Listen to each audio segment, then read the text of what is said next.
Hello ಆತ್ಮೀಯ ಸ್ನೇಹಿತರೆ, ಇದು ಬರೀ ಮಾತಲ್ಲ ರೀ. ಇಂಗ್ಲೀಷ್ನಲ್ಲಿ ಒಂದು ಮಾತಿದೆ, from the bottom of my heart ಅಂತ. ಹಾಗೆ ನಿಮಗೆ ಆ ಸ್ಥಾನ ನಾನು ಆಲ್ರೆಡಿ ಕೊಟ್ಬಿಟ್ಟಿದ್ದೀನಿ ರೀ.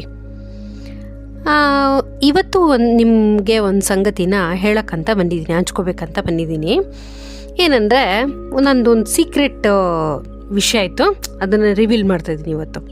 ಆಯಿತಾ? ನಾನು ಸುಮಾರು ಒಂದು 8-9ನೇ ತರಗತಿ ಓದ್ತಾ ಇದ್ದೆ ಅನಿಸುತ್ತೆ. ಆಗ ನಾನು ನಿಮಗೆ ಮೊದಲೇ ಹೇಳಿದ್ದೆ, ನಮ್ಮ ಅಣ್ಣ ತುಂಬ ಬೆಳಗ್ಗೆ ಹೇಳೋರು, ಅವ್ರಿಗೆ ವ್ಯಾಯಾಮ ಮಾಡೋ ಅಭ್ಯಾಸ ಇತ್ತು ಅಂತ ಇಲ್ಲ. ಅವ್ರ ಜೊತೆಗೆ ನಮ್ಮನ್ನು ಬೇಗ ಎಬ್ಬರಿಸ್ತಾಯಿದ್ರು. ಹಾಗೆ ಎದ್ದಾಗೆಲ್ಲ ನನಗೆ ತುಂಬ ನಿದ್ದೆ ಮಾಡಬೇಕು ಅನ್ನಿಸ್ತಾ ಇತ್ತು.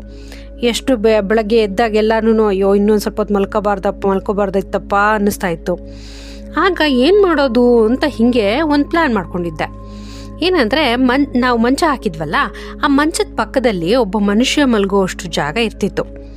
ಆ ಜಾಗದಲ್ಲಿ ಸ್ವಲ್ಪ ವೇಸ್ಟ್ ಸಾಮಾನು, ಸ್ವಲ್ಪ ಏನೋ ಸಮಥಿಂಗ್ ಸಾಮಾನುಗಳನ್ನೆಲ್ಲ ಅಲ್ಲಿ ಹಾಕಿದ್ವಿ. ಆ ಸಾಮಾನುಗಳ ಮೇಲೆ ಒಂದು ಟಾರ್ಪಲ್ನ ಹಾಕ್ಕೊಂಡು ನಾನು ಅಣ್ಣ ಯಾವಾಗ ಎಬ್ಬರಿಸ್ತಾ ಇದ್ರಲ್ಲ ಹೋಗ್ಬಿಟ್ಟು ಸೈಲೆಂಟಾಗಿ ಹೋಗಿ ಮಲ್ಕೊಂಡ್ಬಿಡ್ತಿದ್ದೆ ಅಲ್ಲಿ. ಅದು ಅಣ್ಣಂಗೆ ಗೊತ್ತಾಗ್ತಿರ್ಲಿಲ್ಲ. ಮೇ ಬಿ ಎಲ್ಲೋ ಏನೋ ಕೆಲಸ ಮಾಡ್ತಾ ಇದ್ದಾಳೆ ಅಂದ್ಕೊಂಡು ಅವ್ರ ವ್ಯಾಯಾಮ ಮುಗಿಸ್ಕೊಂಡು ಸ್ವಲ್ಪ ಹೊತ್ತಾದ್ಮೇಲೆ ಎಲ್ಲೋದ್ಲು, ಏನು ಮಾಡ್ತಿದ್ದಾರೆ ಅಂತ ಎಲ್ಲ ಹುಡ್ಕೊಂಡು ಮಗಳೇ ಅಂತ ಹುಡ್ಕೊಂಬರೋರು.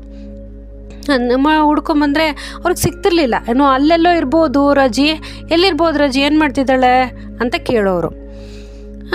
ಸರಿ, ಅವರಿಬ್ರಿಗೂ ಗೊತ್ತಾಗ್ತಿರ್ಲಿಲ್ಲ. ಸ್ವಲ್ಪ ಅಮ್ಮ ಅಡುಗೆ ಮತ್ತು ಅದು ಇದು ಅಂತ ಕೆಲಸದಲ್ಲಿ ಬ್ಯುಸಿ ಇರ್ತಿದ್ರು. ಅಪ್ಪ ಇದಾದ್ಮೇಲೆ ಸ್ನಾನ ಮಾಡಿಕೊಂಡು ಬರೋ ತನಕ ನಂದು ನಿದ್ದೆ ಮುಗಿತಾ ಇತ್ತು. ಈ ಸೀಕ್ರೆಟ್ ತುಂಬ ದಿನ ಉಳಿಲಿಲ್ಲ. ಒಂದು ದಿನ ರಿವೀಲ್ ಆಗೋಯ್ತು. ಹೇಗೆ ಅಂತ ಕೇಳ್ತೀರಾ? ಅಣ್ಣ ಹೀಗೆ ನಾನು ಎಬ್ರಿಸಿದ್ನಲ್ವ ಆವಾಗಲೇ, ಎಲ್ಲೋದ್ಲು ಇವಳು ಅಂತ ಅವತ್ತು ಹುಡುಕ್ಬಿಡೋಣ ಒಂದಿನ ಅಂತ ಅಂದ್ಬಿಟ್ಟು ಹಾಗೆ ಹುಡ್ಕೊಂಡು ಬಂದರು.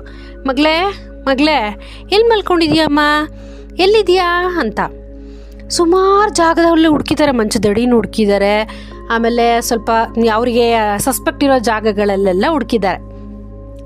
ಆಗ ಹುಡುಕಿದ್ರೆ ಸಿಕ್ಕಿಲ್ಲ. ಅವ್ರು ಅಲ್ಲಿ ಗೆಸ್ಸು ಕೂಡ ಮಾಡಿಲ್ಲ ನಾನು ಅಲ್ಲಿ ಮಲಗಿದ್ದೀನಿ ಅಂತ. ಆಮೇಲೆ ಸರಿ ಏನೋ ಒಂದು ಡೌಟ್ ಮೇಲೆ ಬಂದು ಅದು ಬೆಡ್ಶೀಟ್ನ ಎಳ್ದಿದ್ದಾರೆ, ಅಲ್ಲಿ ಮಲಗಿದ್ದೀನಿ. ಬಾರೆ ರಾಜಿ ನೋಡು ಇಲ್ಲಿ ಎಲ್ಲಿ ಮಲ್ಕೊಂಡಿದ್ದಾಳೆ ನಿನ್ನ ಮಗಳು ಅಂತ ಅಂದ್ಬಿಟ್ಟು ಅಮ್ಮಂಗೆ ತೋರಿಸಿ ಇಬ್ಬರು ಹೊತ್ತು ತುಂಬ ನಗ್ತಿದ್ರು. ಆಮೇಲೆ ಎಲ್ಲರಿಗೂ ಆ ವಿಷಯ ಗೊತ್ತಾಗೋಯ್ತು ಬಿಡಿ. ಆವತ್ತಿಂದ ಆ ಜಾಗ ಮಲ್ಗೋ ಜಾಗನೂ ನನಗೆ ಸೀಕ್ರೆಟಾಗಿ ಉಳಿಲಿಲ್ಲ.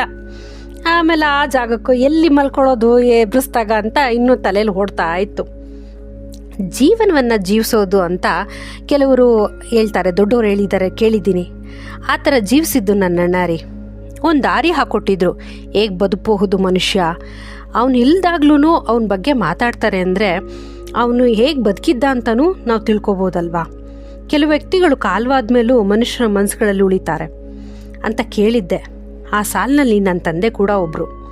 ಹಾಗೆ ನನ್ನ ತಂದೆ ಇನ್ನೊಂದು ಮಾತು ಹೇಳ್ತಾ ಇದ್ರು ರೀ, ಪ್ರಯತ್ನ ಪಡದೆ ಯಾವ ಕೆಲಸದಲ್ಲೂ ಸೋಲನ್ನು ಒಪ್ಕೋಬಾರ್ದು ಅಂತ.